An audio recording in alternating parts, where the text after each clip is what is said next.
So, Caitlin Clark and Sophie Cunningham. Obviously two players that we expect to still be with the Indiana Fever. But today, Sophie Cunningham took a pretty big shot at Nike. And honestly, it kind of felt like it was on Caitlin Clark's behalf. And this is one of those moments where you see it and go, oh, wow, that's interesting. Now, just to be clear, I'm not saying Caitlin Clark has ever seriously considered leaving Nike. But I will say that at different points, it's pretty obvious she's been at least a little bit frustrated with them. Especially when you consider the fact that her boyfriend, Connor McCaffrey, has liked and retweeted negative stuff about Nike before. He's never exactly been quiet about the idea that Nike hasn't really done enough with Caitlin, especially early on. Now, Sophie Cunningham posted a picture of some Adidas sneakers that she received, and the comments were interesting. One fan said something like, "I'm obsessed with you. Choose Aaliyah Boston." And if you know anything about Aaliyah, she's also connected with Adidas. So people were basically hyping that up. Then Caitlin Clark commented, saying, "I promise you they are my favorite. And I promise you we get treated better at Adidas."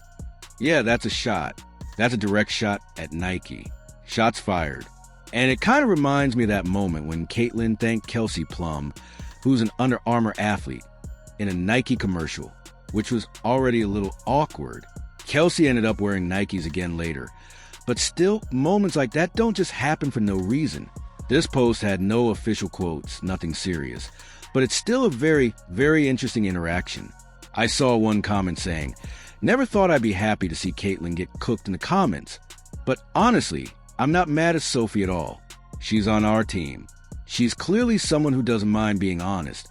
And if she feels that way about Adidas versus Nike, then she said what she said." Now, let me be clear. Caitlin Clark is not leaving Nike. If she was ever going to leave, it would have happened already. There is a 0% chance she's leaving Nike right now, especially when things are actually going well for her there. But let's not rewrite history either. There was a time when Nike kind of dropped the ball with Caitlin, when it felt like they were pushing her to the side.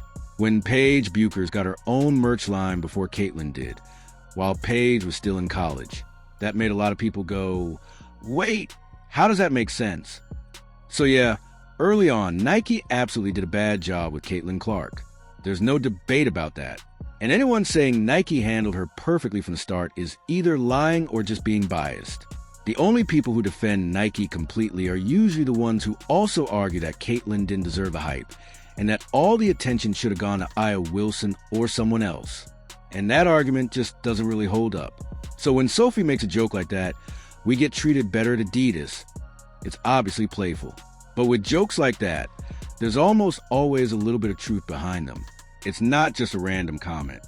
It's not something that came out of nowhere. Worst case scenario, these are conversations that have already happened privately. Maybe Caitlin never said anything directly, but you can bet people around her notice things. And look, in the grand scheme of things, this probably doesn't mean much. It's friends joking online. It's not going to start World War CC. Social media is full of stuff like this every day. Plus, Caitlin's signature shoe is coming. That alone tells you the relationship with Nike is solid right now. I don't think Sophie would make a joke like this if it was actually going to hurt anything. But still, it's interesting. Because we've already seen from Connor McCaffrey's post that there was some frustration on Caitlin's side at certain points. Not that she wanted to leave Nike, especially since she debuted in Kobe P's. But it clearly wasn't all perfect. So yeah, I do think behind this joke, there's at least a small amount of truth. Not a big scandal, not drama, but just enough to make you go, okay, I see what's going on here. Anyway, let me know what you guys think in the comments. Do you think Sophie was just joking? Or do you think there's actually something behind it? As always, like the video, comment, and subscribe, and I'll see you in the next one.